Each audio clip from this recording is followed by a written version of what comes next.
Graça e paz. Seja bem-vindo ao canal O Poder da Proclamação. Assim também ocorre com a palavra que sai da minha boca. Ela não voltará para mim vazia, mas fará o que desejo e atingirá o propósito para o qual a enviei. A palavra de Deus, ela nunca volta vazia. Isaías 55:11. E este evangelho do reino será pregado em todo o mundo como testemunho a todas as nações. Então virá o fim. Mateus 24:14. E vi o céu aberto, e eis um cavalo branco, e o que estava sentado sobre ele chama-se Fiel e Verdadeiro, e julga e peleja com justiça. Apocalipse 19:11. E a última palavra que Jesus disse através da visão de João no Apocalipse: aquele que testifica estas coisas diz: certamente cedo venho. Amém. Ora vem Senhor Jesus. Audiolivro Humildade, a beleza da santidade, por Andrew Murray. Antes da ruína, gaba-se o coração do homem, e diante da honra vai a humildade. Provérbios 18:12. Prefácio. Há 3 grandes motivos que nos incitam à humildade. A humildade revela-me como criatura, pecador e santo. Podemos ver a humildade nas criaturas, por meio das hostes celestiais e no homem regenerado. Vemos a humildade no pecador, quando mostra a nossa pecaminosidade em nosso estado de queda e aponta para a única maneira pela qual podemos voltar à nossa posição correta como criaturas. Como santos, temos o mistério da graça, que nos ensina que, ao nos perdermos na grandeza esmagadora do amor redentor, a humildade se torna para nós o cumprimento da bem-aventurança e da adoração eterna.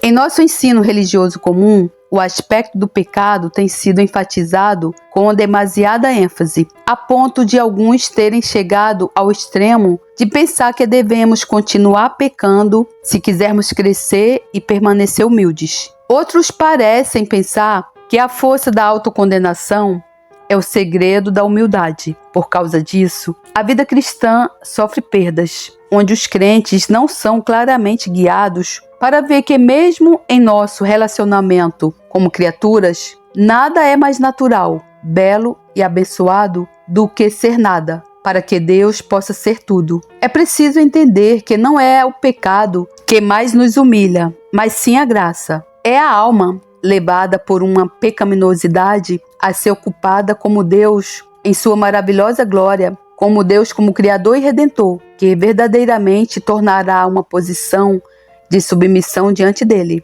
Nessas meditações, tenho dirigido quase exclusivamente a atenção para a humildade que nos aprimora como criaturas. Não é apenas porque a conexão entre humildade e pecado é tão proeminente em todos os nossos ensinamentos religiosos, mas também porque acredito que, para a plenitude da vida cristã, é indispensável que seja dada ênfase à humildade no que diz respeito a nós como criaturas. Para que Jesus seja realmente nosso exemplo em sua humildade, precisamos compreender os princípios nos quais a humildade estava enraizada. Devemos encontrar a base comum na qual estamos com Ele e na qual nossa semelhança com Ele é alcançada. Se queremos de fato ser humildes, não apenas diante de Deus, mas também diante dos homens, devemos ver que ela não é apenas a marca da vergonha por causa do pecado, mas é também, além de todo o pecado, o fato de estarmos vestidos com a própria beleza e bem-aventurança do céu e de Jesus. Veremos que Jesus encontrou sua glória ao tomar a forma de um servo. Então, quando ele nos disse: quem quiser ser o primeiro será vosso servo, Mateus 20:27, ele simplesmente nos ensinou a abençoada verdade de que não há nada tão celestial como ser servo e ajudante de todos. O servo fiel, que reconhece sua posição, encontra um verdadeiro prazer em suprir as necessidades do mestre ou de seus convidados. Quando vemos que a humildade é algo infinitamente mais profundo do que o arrependimento e a aceitamos como nossa participação na vida de Jesus, começaremos a aprender que ela é nossa verdadeira bondade, pois nos capacita a servir. Entenderemos que provaremos de tal humildade quando nos tornarmos servos de todos, sendo esse o mais alto cumprimento de nosso destino como homens criados à imagem de Deus. Quando olho para trás em minha própria experiência religiosa ou para a Igreja de Cristo no mundo, fico espantado como a humildade é pouco desejada como a característica distintiva do discipulado de Jesus. Na pregação e no viver, na comunicação diária do lar e da vida social, na comunhão especial com os cristãos, na direção e execução do trabalho para Cristo, há uma prova esmagadora de que a humildade não é considerada a virtude primordial. Entretanto, a humildade é a única raiz da qual as graças podem crescer, a única condição indispensável da verdadeira comunhão com Jesus. Deve ser impossível para os homens dizer que buscam uma santidade mais elevada, a menos que sua reivindicação seja acompanhada de uma humildade crescente. Este é um forte apelo a todos os cristãos comprometidos a provar que a mansidão e a humildade de coração são as provas pelas quais aqueles que seguem o manso e humilde Cordeiro de Deus devem ser conhecidos. Humildade, a glória da criatura. Tu és digno, Senhor e Deus nosso, de receber a glória, a honra e o poder, porque todas as coisas tu criaste. Sim, por causa da tua vontade vieram a existir e foram criadas. Apocalipse 4:11. Quando Deus criou o universo, o seu único propósito foi de fazer a criatura participante de sua perfeição e bem-aventurança, e através disso, mostrar a glória de seu amor, sabedoria e poder. Deus quis revelar-se em e através dos seres criados, comunicando-lhes tanto a sua própria bondade e glória, quanto eles eram capazes de receber. Mas essa comunicação não deu à criatura algo que ela pudesse possuir em si mesma, uma certa vida ou bondade, que ela tinha sob seu próprio controle, de forma alguma. Entretanto, como Deus é sempre vivo, sempre presente, sempre ativo, sendo aquele que sustenta todas as coisas pela palavra de seu poder e em quem todas as coisas existem, o relacionamento da criatura com Deus só poderia ser um relacionamento de dependência incessante, absoluto e universal. Por meio de seu poder, Deus criou todas as coisas. Assim também, por meio desse mesmo poder, Deus mantém todas as coisas. A criatura olha para a origem e para o início de todas as coisas e reconhece que deve tudo a Deus. Além disso, a criatura deve aceitar que sua principal preocupação, seu melhor patrimônio, sua única felicidade, agora e por toda a eternidade, é apresentar a si mesma como um recipiente vazio, no qual Deus possa habitar e demonstrar seu poder e bondade. A vida que Deus dá não é tudo ao mesmo tempo, mas sim porções, momento após momento, através da incessante operação de seu poderoso poder.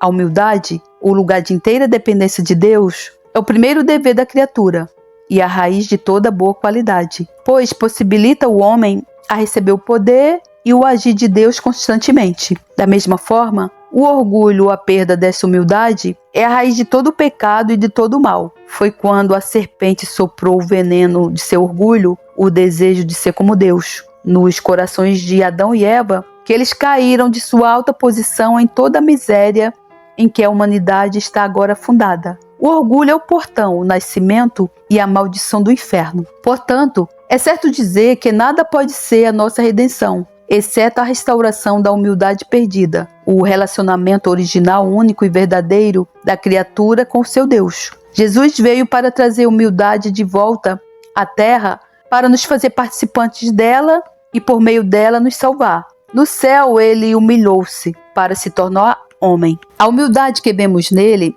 já era de sua posse no céu, e ele a trouxe de lá. Aqui na terra a si mesmo se humilhou, tornando-se obediente até a morte e morte de cruz. Filipenses 2:8. Sua humildade mostrou seu valor em sua morte e se tornou a nossa redenção. Agora a salvação que ele torna conhecida é nada menos que uma comunicação de sua própria vida e morte, sua própria natureza e atitude, sua própria humildade como fundamento e raiz de seu relacionamento com Deus e de sua obra redentora. Jesus Cristo tomou o lugar e cumpriu o destino do homem, por meio de sua vida perfeitamente humilde. Sua humildade é nossa salvação. Sua salvação é nossa humildade. Por causa disso, a vida dos salvos, dos santos, deve levar este selo de libertação do pecado e restauração quase completa ao seu estado original. Toda a sua relação com Deus e com o homem é tornada visível por uma humildade penetrante. Sem humildade, não pode haver verdadeira morada na presença de Deus ou gozar de seu favor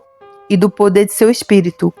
Sem humildade, não há fé, amor, alegria ou força em nossas vidas. A humildade é o único solo onde as graças se enraizam. A falta de humildade é a explicação para cada defeito e fracasso na vida cristã. A humildade não é uma bênção como os outros atributos, mas ela é a raiz de todos. A humildade tem a atitude correta diante de Deus e permite que o homem, em humildade, seja santificado por Deus. Deus nos criou como seres racionais, para que quando formos convencidos pela verdade, estejamos prontos para obedecer. O chamado à humildade foi largamente ignorado na igreja, porque sua verdadeira natureza e importância não são compreendidas. A humildade não é uma coisa que trazemos a Deus. A humildade é simplesmente o sentido do nada, que vem quando vemos como Deus é realmente tudo. A humildade é o que permite abrirmos o caminho para que Deus seja tudo. Quando o homem percebe que esta é a verdadeira bondade e consente em ser o recipiente no qual a vida e a glória de Deus devem trabalhar e se exibir, ele vê que a humildade é simplesmente reconhecer a verdade de sua posição como criatura e ceder a Deus seu legítimo lugar. Na vida dos cristãos comprometidos, daqueles que perseguem a santidade, a humildade deve ser a prova de sua retidão. Mas muitas vezes, esse não é o entendimento que temos sobre humildade. Uma das razões é que a humildade nunca foi colocada em sua posição de suprema importância na igreja. Por mais que o pecado seja como um grande motivo de humildade, há um motivo de influência mais amplo e mais forte. A humildade é o nada que deixa Deus livre para ser tudo. A humildade é o primeiro e mais importante elemento do relacionamento da criatura. Estou certo de que há muitos cristãos que confessarão que sua experiência tem sido muito parecida com a minha, que há muito conhecemos o Senhor, sem perceber que a mansidão e a humildade de coração são supostamente os traços distintivos do discípulo, assim como eram os do mestre. Essa humildade não é uma coisa que virá de si mesma, mas deve ser objeto de desejo especial, oração, fé e prática. Ao estudarmos a palavra, veremos que Jesus deu instruções muito distintas e frequentemente repetidas sobre esse assunto. E como seus seguidores foram lentos em compreendê-lo. Admitamos logo no início de nossas meditações que não há nada tão natural para o homem, nada tão sutil e escondido de nossa vista, nada tão difícil e perigoso como orgulho. Estudemos o caráter de Cristo até que nossas almas estejam cheias do amor e da admiração de sua humildade. E acreditemos que quando estivermos quebrantados sob o sentimento de nosso orgulho e nossa incapacidade de expulsá-lo, o próprio Jesus Cristo virá para conceder esta graça, como parte de sua maravilhosa vida em nós. Humildade, o segredo da redenção. Tende em vós o mesmo sentimento que houve também em Cristo Jesus, pois ele, subsistindo em forma de Deus, não julgou como usurpação o ser igual a Deus. Antes a si mesmo se esvaziou, assumindo a forma de servo, tornando-se em semelhança de homens e reconhecido em figura humana. Filipenses 2, 5-7. Nenhuma árvore pode crescer exceto na raiz da qual ela brotou. Através de toda a sua existência, ela só pode viver com a vida que estava na semente que a deu. A compreensão plena desta verdade em sua aplicação ao primeiro e ao segundo Adão nos ajuda muito a compreender tanto a necessidade quanto a natureza da redenção que há em Jesus. A necessidade. Quando a velha serpente, aquela que tinha sido expulsa do céu por causa de seu orgulho, cuja natureza inteira era orgulho, disse suas palavras de tentação aos ouvidos de Eva, e estas palavras carregavam consigo o próprio veneno do inferno, Quando ela ouviu e cedeu ao desejo e à vontade de ser como Deus, conhecendo o bem e o mal, o veneno entrou em sua alma, em seu sangue e em sua vida. Isto destruiu para sempre aquela abençoada humildade e dependência de Deus que teria sido nossa felicidade eterna. Em vez disso, sua vida e a vida de toda a raça humana se corromperam até sua própria raiz com o mais terrível de todos os pecados e maldições, o veneno do próprio orgulho de Satanás. Toda a miséria de que este mundo tem sido palco, todas as suas guerras e derramamento de sangue entre as nações, seu egoísmo e sofrimento, todas as suas ambições e ciúmes, seus corações partidos e vidas amarguradas, e toda a sua infelicidade diária tem sua origem no que este maldito e infernal orgulho, seja nosso ou dos outros, nos trouxe. Foi o orgulho que tornou necessária a redenção. Acima de tudo, é de nosso orgulho que precisamos ser redimidos. Nossa consciência da necessidade de redenção dependerá em grande parte de nosso conhecimento da natureza terrível do poder do orgulho que entrou em nosso ser. Nenhuma árvore pode crescer, exceto na raiz da qual ela brotou. O poder que Satanás trouxe do inferno e para a vida do homem está trabalhando diariamente, de hora em hora e com poderoso poder em todo o mundo. Os homens sofrem com isso.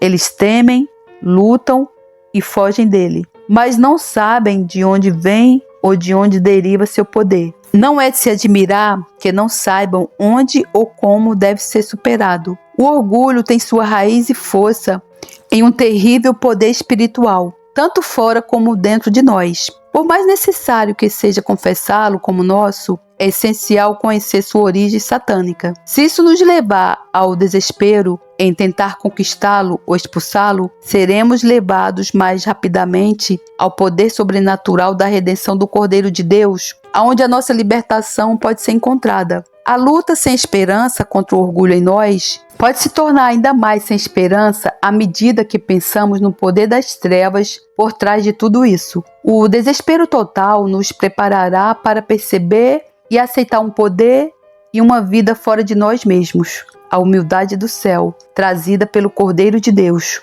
para expulsar Satanás e seu orgulho. Nenhuma árvore pode crescer, exceto na raiz da qual ela brotou. Assim como precisamos olhar para o primeiro Adão e sua queda para conhecer o poder do pecado e do orgulho em nós, assim também experimentamos no segundo Adão, Jesus, seu poder para formar em nós uma vida de humildade tão real, permanente e conquistadora quanto a vida que antes tínhamos do orgulho. Quando somos convertidos, temos nossa vida dia em Cristo mais do que dia em Adão. Devemos caminhar agarrando-nos à cabeça, de quem todo o corpo, suprido e bem vinculado por suas juntas e ligamentos, cresce o crescimento que procede de Deus. Colossenses 2,19. A vida de Deus, que em Jesus Cristo entrou na natureza humana, é a raiz na qual devemos permanecer e crescer. É o mesmo poder onipotente que trabalhou quando Jesus Cristo se fez carne e depois na ressurreição, onde está diariamente trabalhando em nós. Nossa única necessidade é estudar, conhecer e confiar na vida que foi revelada em Cristo como a vida que é agora nossa e entregarmos-nos em humildade para ganhar posse e domínio sobre todo o nosso ser. Por isso, é de extrema importância que tenhamos pensamentos corretos e precisos sobre quem é Cristo, o que realmente faz dele o Cristo, e especialmente o que pode ser considerado sua principal característica, a raiz e essência de todo o seu caráter como nosso Redentor. Só pode haver uma resposta, a saber, a sua humildade. O que é a encarnação senão a sua humildade celestial e seu próprio esvaziamento? O que é a sua vida na terra quando toma a forma de servo senão a humildade? O que é a sua expiação quando a si mesmo se humilhou, tornando-se obediente até a morte e morte de cruz, senão a humildade? O que é a sua ascensão e sua glória quando a si mesmo se humilhou, tornando-se obediente até a morte e morte de cruz, pelo que também Deus o exaltou sobremaneira? Filipenses 2, 8 e 9. senão a humildade exaltada até o trono e coroada de glória. No céu, onde ele estava com o Pai, em seu nascimento, sua vida, sua morte e em seu assento no trono, tudo isso não é nada além de humildade. Cristo é a humildade de Deus encarnada na natureza humana. Ele é o amor eterno, humilhando-se, vestindo-se de mansidão para vencer, servir e nos salvar. Ele ainda está no meio do trono, o manso e humilde Cordeiro de Deus. Se a humildade é a raiz da árvore, sua natureza deve ser vista em cada ramo, folha e fruto. Se a humildade é o alicerce, a graça toda inclusiva da vida de Jesus, se é o segredo de sua expiação, então a saúde e a força de nossa vida espiritual dependerão inteiramente de darmos prioridade à humildade. Devemos fazer da humildade a coisa principal que admiramos nele, a coisa principal que pedimos a ele e a única coisa pela qual sacrificaríamos todo o resto. Por acaso, é de se espantar que a vida cristã seja frequentemente tão fraca e infrutífera quando a própria raiz de nossa vida em Cristo é negligenciada e desconhecida? É de se admirar que a alegria da salvação seja sentida tão pouco quando a humildade em que Cristo encontrou a alegria e a traz para nós é tão raramente desejada, até que uma humildade que descanse em nada menos que o fim e a morte de si mesmo, que abandone toda a honra dos homens para buscar a honra que vem somente de Deus, que absolutamente não faz e não conta nada para que Deus seja tudo, que somente o Senhor seja exaltado, até que tal humildade seja o que buscamos em Cristo acima de nossa alegria e acolhida a qualquer preço. Há muita pouca esperança de uma religião que conquiste o mundo. Não posso implorar com força suficiente a ti, leitor, se sua atenção nunca foi dirigida especificamente à necessidade de humildade dentro de ti ou ao seu redor. Pergunto se você vê muito do espírito do manso e humilde Cordeiro de Deus em você e nos seus amigos cristãos, que você considere como toda falta de amor, todo descaso pelas necessidades, sentimentos e fraquezas dos outros. Todos os juízos e palavras apressados e afiados, tantas vezes desculpados sob o argumento de ser franco e honesto. Todas as manifestações de temperamento, sensibilidade, irritação. Todos os sentimentos de amargura e distanciamento têm sua raiz em nada mais que orgulho, que só procura a si mesmo. Você abrirá seus olhos para ver como o orgulho sombrio e diabólico se insinua em quase todos os lugares, até mesmo as assembleias eclesiásticas dos santos não estão isentas desse mal. Que você comece a perguntar o que aconteceria se os crentes fossem realmente guiados permanentemente pela humildade de Jesus. Que você reconheça que o grito de todo o nosso coração, noite e dia, deve ser pela humildade de Jesus em nós, mesmo em todos ao nosso redor. Deixe essas perguntas caminharem em seu coração e que você medite na sua própria falta de humildade. Caso você faça isso, você saberá se já conheceu Cristo e sua salvação. Crente, estude a humildade de Jesus. Este é o segredo e a raiz oculta de sua entrega. Mergulhe mais profundo nesse assunto dia após dia. Acredite com todo o seu coração que este Cristo entrará para viver e trabalhar dentro de você, a fim de fazer de você o que o Pai gostaria que você fosse. A humildade de Jesus. Pois no meio de vós eu sou como quem serve. Lucas 22, 27. No Evangelho de João, temos a vida interior de nosso Senhor aberta para nós. Jesus fala frequentemente de sua relação com o Pai, dos motivos pelos quais ele é guiado e de seu conhecimento do poder e do Espírito com os quais ele age. Embora a palavra humilde não ocorra, não há outro lugar na Escritura onde vemos sua humildade tão claramente. Já dissemos que esse atributo nada mais é do que o simples conhecimento da criatura para deixar Deus ser tudo. Em Jesus, vemos isto tanto como no Filho de Deus no céu, quanto como homem na terra. Ele tomou o lugar da servidão total e deu a Deus a honra e a glória que lhe é devida. O que ele ensinou sobre humildade foi tornado realidade em si mesmo. Aquele que se humilha será exaltado. E como está escrito, a si mesmo se humilhou, portanto Deus o exaltou sobremaneira e lhe deu o nome que está acima de todo nome. Filipenses 2, 8 e 9. Ouça as palavras que o nosso Senhor usa para falar sua relação com o Pai. E repare quantas vezes ele usa as palavras não e nada sobre si mesmo. O Filho nada pode fazer de si mesmo. João 5,19. Eu nada posso fazer de mim mesmo, na forma porque ouço, julgo. O meu juízo é justo, porque não procuro a minha própria vontade, e sim a daquele que me enviou. João 5,30. Eu não aceito glória que vem dos homens. João 5,41. Porque eu desci do céu não para fazer a minha própria vontade, e sim a vontade daquele que me enviou. João 6,38. O meu ensino não é meu, e sim daquele que me enviou. João 7,16. E não vim porque eu, de mim mesmo, o quisesse, mas aquele que me enviou é verdadeiro, aquele a quem vós não conheceis. João 7,28. Nada faço por mim mesmo, mas falo como o Pai me ensinou. João 8,28. Porque eu vim de Deus, e aqui estou, pois não vim de mim mesmo, mas Ele me enviou. João 8,42. Eu não procuro a minha própria glória. João 8,50. As palavras que eu vos digo, não as digo por mim mesmo. João 14,10. E a palavra que estáis ouvindo não é minha, mas do Pai que me enviou. João 14,24. Essas palavras abrem para nós as raízes mais profundas da vida e do trabalho de Cristo. Elas nos dizem como foi possível ao Deus Todo-Poderoso trabalhar sua poderosa obra redentora através de Cristo.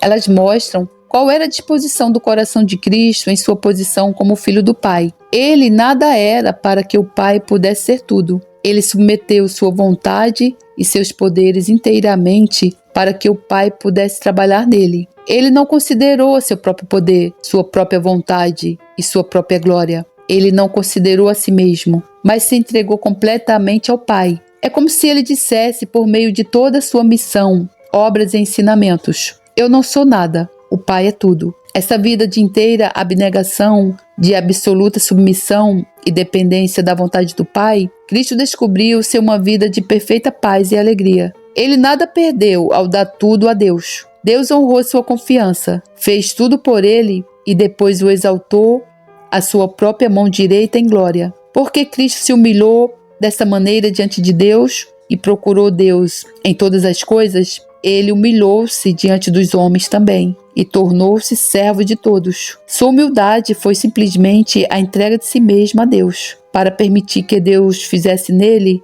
o que ele quisesse. Não importava para ele o que os homens pudessem dizer sobre ele ou fazer com ele. É nesse estado de espírito e disposição que a redenção de Cristo tem seu valor e eficácia. A própria razão pela qual somos feitos participantes de Cristo é para nos levar a essa disposição. Essa é a verdadeira abnegação a qual o nosso Salvador nos chama, o reconhecimento de que eu não sou nada de bom, exceto o fato de ser um recipiente vazio que Deus deve encher. Sua pretensão de se eu fazer algo por si próprio não pode, por um momento, ser permitido. É o fato de ser e não fazer nada que demonstra nossa conformidade com Jesus. Façamos nada de nós mesmos para que Deus possa ser tudo. Plantemos em nossos corações, com a ajuda de Deus, a raiz e a natureza da verdadeira humildade. É porque isto não é compreendido nem desejado, que nossa humildade é tão superficial e débil. Devemos aprender de Jesus, pois ele é manso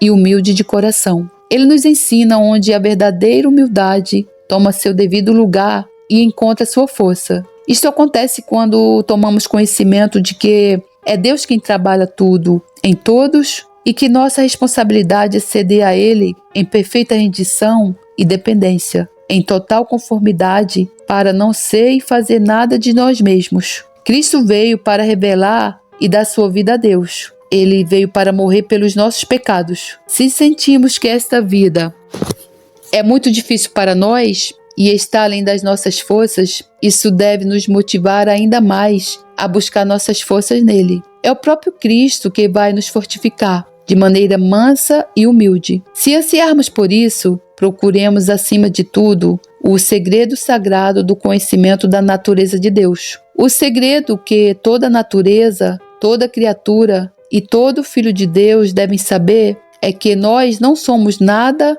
além de um recipiente, um canal, através do qual o Deus vivo pode manifestar as riquezas de sua sabedoria, poder e bondade. A raiz de toda bondade e graça, de toda fé e adoração aceitável, é que saibamos que não temos nada além do que recebemos e que devemos esperar em profunda humildade em Deus por isso. Essa humildade de Cristo não era simplesmente um pensamento fugaz, despertado e exercitado quando ele pensava em Deus, mas a própria expressão de toda a sua vida. Jesus foi tão humilde em seu relacionamento com os homens quanto com Deus. Ele se considerava o servo de Deus para os homens. Como consequência natural, ele se considerava o servo dos homens para que, através dele, Deus pudesse fazer sua obra de amor. Ele nunca pensou em buscar sua própria honra ou declarar seu poder para se defender. Toda a sua atitude era de uma vida entregue a Deus. Somente quando os cristãos estudarem a humildade de Jesus como a própria essência de sua redenção, como a única relação verdadeira com o Pai, é que a terrível falta de humildade real e celestial se tornará um fardo e uma tristeza. Nossa religião hipócrita deve ser posta de lado e devemos receber a humildade necessária de Jesus. Essa humildade é a evidência de Cristo em nós. Irmãos e irmãs, vocês estão vestidos com humildade? Pergunte para a sua vida diária. Pergunte a Jesus. Pergunte a seus amigos. Pergunte ao mundo. Comece a louvar a Deus por haver aberto para você em Jesus uma humildade celestial da qual você mal conhece. Uma humildade através da qual as bênçãos que você possivelmente nunca experimentou ainda podem te atingir. Humildade nos ensinamentos de Jesus. Tomai sobre vós o meu jugo e aprendei de mim, porque sou manso e humilde de coração, e achareis descanso para a vossa alma. Mateus 11, 29. E quem quiser ser o primeiro entre vós, será vosso servo. Mateus 20, 27. Vimos a humildade na vida de Cristo quando ele nos abriu seu coração. Ouçamos agora seu ensinamento sobre esse assunto. Ouçamos como ele fala de humildade e como espera que os seus discípulos sejam humildes, assim como ele era. Estudemos cuidadosamente essas passagens para receber a visão completa de quantas vezes e com quanta seriedade ele ensinou sobre humildade. Isso pode nos ajudar a perceber o que ele nos pede. 1. Olhe para o início de seu ministério. Nas bem-aventuranças com as quais se abre o Sermão da Montanha, a Escritura diz: Bem-aventurados os humildes de espírito, porque deles é o reino dos céus. Bem-aventurados os mansos, porque herdarão a terra. Mateus 5, 3, 5. As primeiras palavras de sua proclamação do reino dos céus revelam o portão aberto pelo qual entramos. Para os pobres, que não têm nada em si mesmos, é o reino. Os mansos, que não buscam nada em si mesmos, herdarão a terra. As bênçãos do céu e da terra são para os humildes. Para a vida celeste e terrena, a humildade é o segredo da bênção. 2. Jesus oferece a si mesmo como professor. Tomai sobre vós o meu jugo e aprendei de mim, porque sou manso e humilde de coração, e achareis descanso para a vossa alma. Mateus 11, 29. Ele nos diz o que ele é e o que podemos aprender e receber dele. Encontraremos estas coisas nele como professor. Mansidão e humildade é o que ele nos oferece. Nisto encontraremos o descanso perfeito para nossas almas. A humildade de Cristo é nossa salvação. 3. Os discípulos estavam disputando quem seria o maior do reino e concordaram em perguntar ao mestre. Lucas 9:46, Mateus 18:3. Ele colocou uma criança no meio deles e disse: Se não vos converterdes e não vos tornardes como crianças, de modo algum entrareis no reino dos céus. Mateus 18:3. Quem é o maior no reino dos céus? A questão é de fato complexa. Qual será a principal característica no reino celestial? A resposta foi uma que ninguém, a não ser Jesus, teria dado. A maior honra do céu, a verdadeiramente celestial, a mais preciosa das virtudes, é a humildade. Mas o maior dentre vós será vosso servo. Mateus 23:11. 4. Os filhos de Zebedeu pediram a Jesus a honra de sentar-se à sua direita e à sua esquerda, os lugares mais prestigiados do reino. Jesus disse que não era dele para dar, mas do Pai que o daria àqueles para quem ele estivesse preparado. Eles não deveriam pedir por isso. Seus pensamentos deveriam ser sobre o cálice e o batismo da humilhação. E então ele acrescentou: e quem quiser ser o primeiro entre vós, será vosso servo, tal como o Filho do Homem, que não veio para ser servido, mas para servir e dar a sua vida em resgate por muitos. Mateus 20, 27 e 28. A humildade será o único padrão de glória no céu. 5. Como Cristo demonstrou em sua vida, o que se humilha mais é o mais próximo de Deus. A autoridade na igreja é prometida aos mais humildes. Falando à multidão e aos discípulos a respeito dos fariseus e seu amor pelas mais altas posições, Cristo disse: mas o maior dentre vós será vosso servo. Mateus 23:11.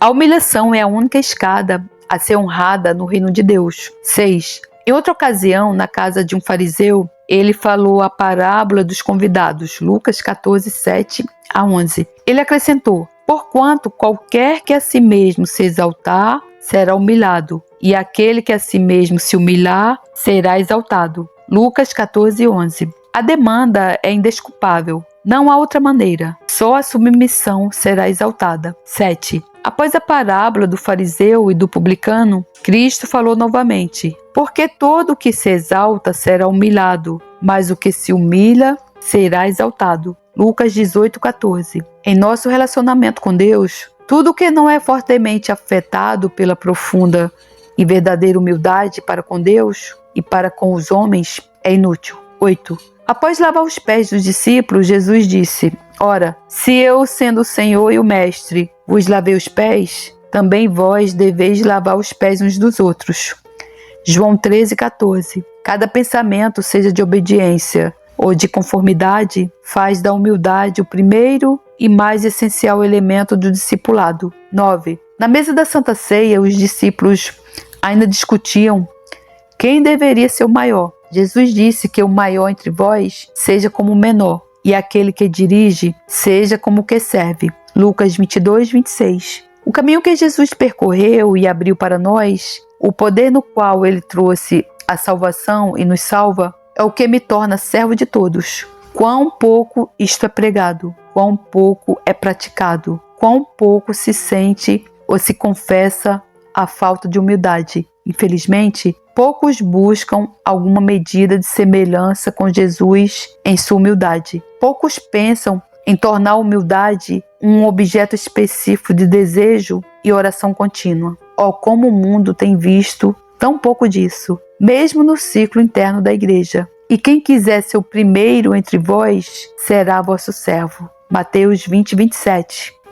Como seria emocionante se pudéssemos realmente acreditar nisso. Todos sabemos o que o caráter de um servo fiel ou escravo implica: devoção aos interesses do mestre, estudo atencioso e uma preocupação em agradá-lo e deleitar-se com sua prosperidade, honra e felicidade. Há servos na terra em quem esses atributos foram vistos, e a quem o nome de servo nunca foi nada além de uma glória. A quantos de nós temos por motivo de alegria em nossa vida o fato de sabermos que podemos nos render como servos, como escravos de Deus? Podemos descobrir que seu serviço é nossa maior liberdade e livramento do pecado e do orgulho. Agora é o momento de aprender outra lição, que Jesus nos chama para sermos servos uns dos outros. Ao aceitarmos essa lição de coração, nosso serviço será uma verdadeira bênção, uma nova e mais plena liberdade do pecado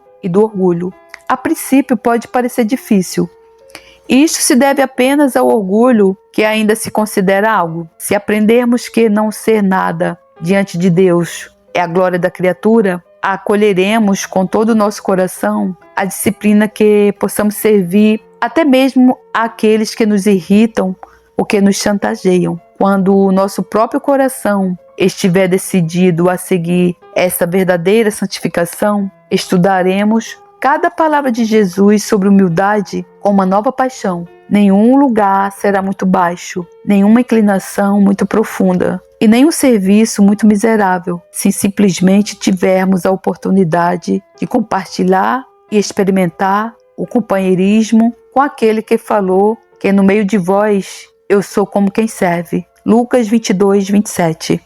Irmãos, aqui está o caminho para a vida celestial, para baixo, para baixo. Isto foi o que Jesus disse repetidamente aos discípulos que estavam pensando em ser grandes no reino. Não procure ou peça um cargo de honra. Essa é a obra de Deus. Seu trabalho é submeter-se, humilhar-se e não ter outra posição diante de Deus ou do homem senão a de servo. Esse é o seu trabalho. Que esse seja seu único propósito e sua oração. Deus é fiel. Assim como a água sempre procura e preenche o lugar mais baixo, assim também quando Deus encontra um homem humilde e vazio, sua glória e poder fluem para o elevar e o abençoar. Humilhar-nos deve ser nossa única preocupação. Quando seremos exaltados, é uma preocupação de Deus. Por meio do seu poderoso poder e em seu grande amor, Ele exaltará os humildes.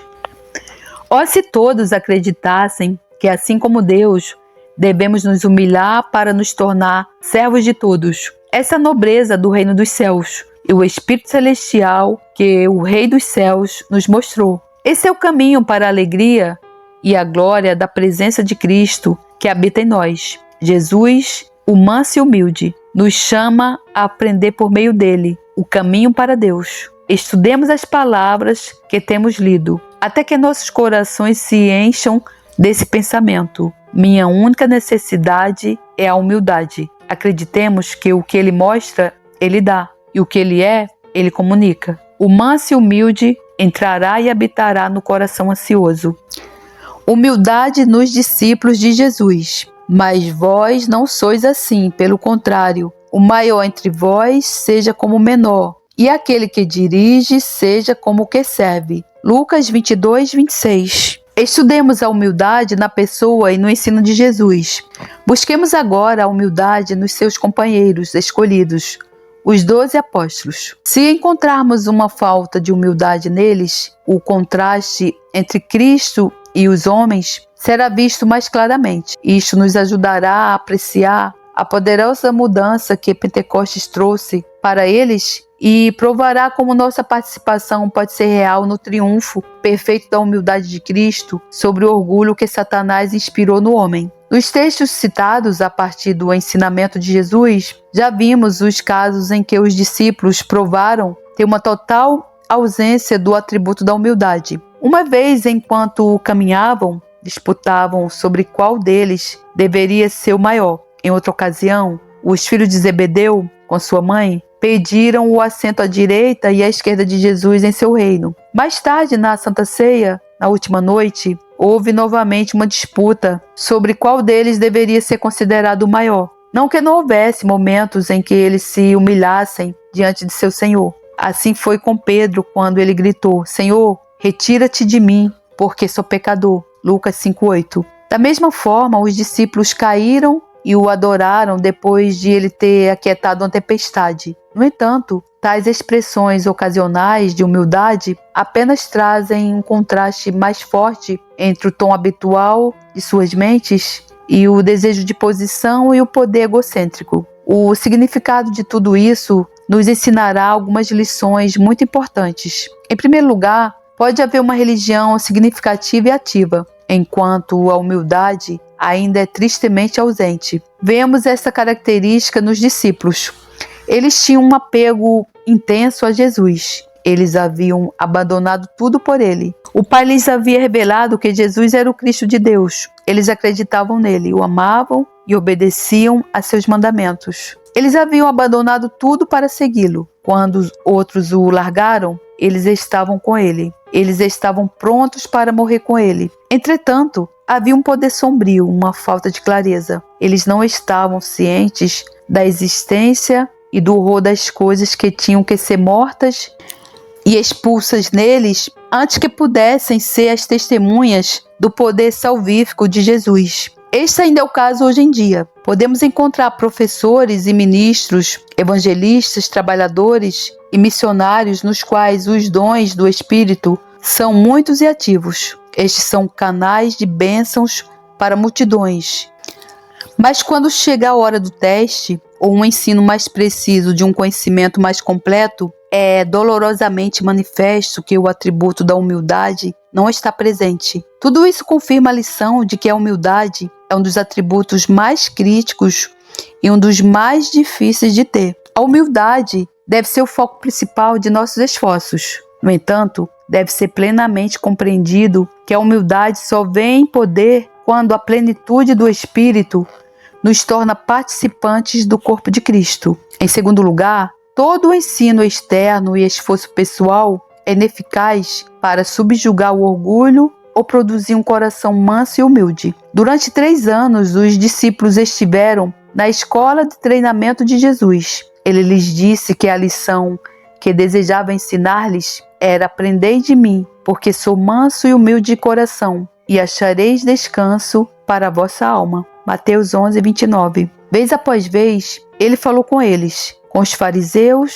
e com a multidão, de como a humildade é o único caminho para a glória de Deus. Ele não apenas viveu diante deles como o Cordeiro de Deus, em sua humildade divina, mas também lhes revelou mais de uma vez o íntimo segredo de sua vida. Ele lavou os pés deles e lhes disse que deveriam seguir seu exemplo. No entanto, tudo isso foi de pouca utilidade. Na Santa Ceia, ainda havia o conflito quanto a quem deveria ser o maior. Claramente, eles tinham muitas vezes tentado aprender suas lições e firmemente resolvidos a não o entristecer mais, mas tudo em vão. Nenhuma instrução exterior, nem mesmo do próprio Cristo, nenhum argumento, por mais convincente que seja, nenhuma determinação ou esforço pessoal, por mais sincero e sério que seja, pode expulsar o diabo do orgulho. Quando Satanás expulsa Satanás, é apenas para entrar novamente, mais forte ainda e mais escondido. Nenhum desses esforços externos produz humildade. A humildade só é produzida quando a nova natureza, em sua humildade divina, toma o lugar da antiga, para se tornar a nossa própria natureza. Em terceiro lugar, é somente pela habitação de Cristo, em sua humildade divina, que nos tornaremos verdadeiramente humildes. Recebemos nosso orgulho de Adão. Devemos receber nossa humildade de Cristo. O orgulho é nosso e reina em nós com terrível poder, porque é o nosso eu, nossa própria natureza. A humildade deve ser nossa da mesma forma. Deve ser nossa própria natureza. Enquanto estamos no velho homem, é fácil ser orgulhoso. Assim também, com a nova natureza, será fácil ser humilde. A promessa é: mas onde mesmo no coração abundou o pecado, superabundou a graça. Romanos 5:20. Todos os ensinamentos de Cristo sobre seus discípulos e todos os seus esforços foram a preocupação necessária para que ele os abençoasse em seu poder divino, para dar a eles o que ele os ensinou a desejar. Em sua morte, ele destruiu o poder do diabo, ele afastou o pecado e completou uma redenção eterna. Em sua ressurreição, ele inaugurou a vida do homem no poder de Deus. Essa nova vida foi comunicada aos homens, permitindo-lhes recebê-la e preenchendo assim suas vidas com seu poder divino. Em sua ascensão, ele enviou o Espírito do Pai. Através do Espírito, ele foi capaz de fazer o que não pôde fazer enquanto estava em forma corporal, tornar-se um com aqueles que ele amava. Realmente, viver sua vida por eles, para que pudessem viver diante do Pai em uma humildade como a dele, foi ele quem viveu e respirou neles. No Pentecostes, ele veio e tomou posse da vida deles. O trabalho de preparação e convicção, o despertar do desejo e da esperança que seu ensinamento havia realizado, foi aperfeiçoado pela poderosa mudança que o Pentecostes trouxe. As vidas e as cartas de Tiago, Pedro e João testemunham que tudo mudou e que o Espírito de Jesus agora tinha posse sobre eles. Como devemos responder a essas coisas? Entre meus leitores, tenho certeza de que existe mais de um nível de maturidade espiritual. Pode haver alguns que nunca pensaram especificamente no assunto e não conseguem perceber rapidamente sua imensa importância como uma questão de vida para a igreja e para todos os seus membros. Há outros que sentiram convicção por suas deficiências e fizeram esforços muito diligentes, apenas para falharem e serem desencorajados. Outros podem ser capazes de dar alegre testemunho de bênção espiritual e poder, e ainda assim nunca houve a convicção necessária do que aqueles ao seu redor ainda veem como falta. Outros ainda podem ser capazes de testemunhar que o Senhor lhes deu libertação e vitória quando se trata de humildade, mas Ele lhes ensinou o quanto ainda precisam e podem esperar da plenitude de Jesus.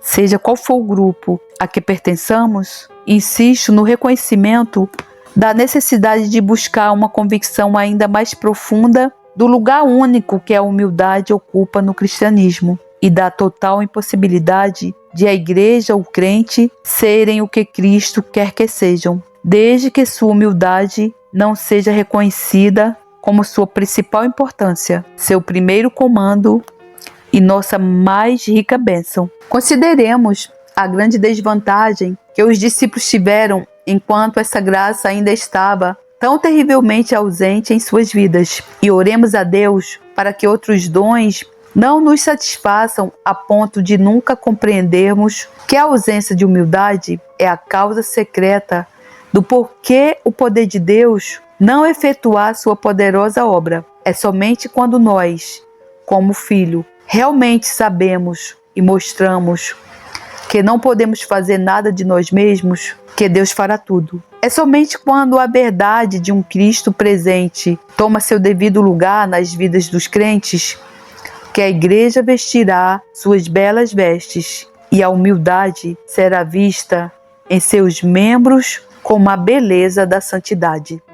Filho meu, se aceitares as minhas palavras, esconderes contigo os meus mandamentos, para fazeres o teu ouvido atento à sabedoria, e inclinares o teu coração ao entendimento, se clamares por conhecimento e por inteligência alçares a tua voz, se como a prata a buscares e como a tesouros escondidos a procurares, então entenderás o temor do Senhor e acharás o conhecimento de Deus. Porque o Senhor dá sabedoria, da sua boca é que vem o conhecimento e o entendimento. Ele reserva a verdadeira sabedoria para os retos, escudo é para os que caminham na sinceridade, para que guardem as veredas do juízo. Ele preservará o caminho dos seus santos. Então entenderás a justiça, o juízo, a equidade e todas as boas veredas. Pois quando a sabedoria entrar no teu coração e o conhecimento for agradável à tua alma, o bom siso te guardará e a inteligência te conservará, para te afastar do mau caminho e do homem que fala coisas perversas, dos que deixam as veredas da retidão, para andarem pelos caminhos escusos, que se alegram de fazer mal e folgam com as perversas dos maus, cujas veredas são tortuosas e que se desviam nos seus caminhos. Então entenderás o temor do Senhor e te conservares nas veredas dos justos, porque os retos caminhos dos bons e te conservares nas veredas dos justos. Porque o Senhor dá sabedoria, dar a morte e a sua boca é que vem o conhecimento. Eu enterro o conhecimento e o entendimento. Ele reserva a verdadeira sabedoria para os retos, escudo é para os que caminham assim, Senhor. É que o guardem as veredas dos justos e te conservares nas veredas dos justos. Porque os retos habitarão a terra e os íntegros permanecerão nela. Mas os ímpios serão arrancados da terra e os alevosos serão dela exterminados.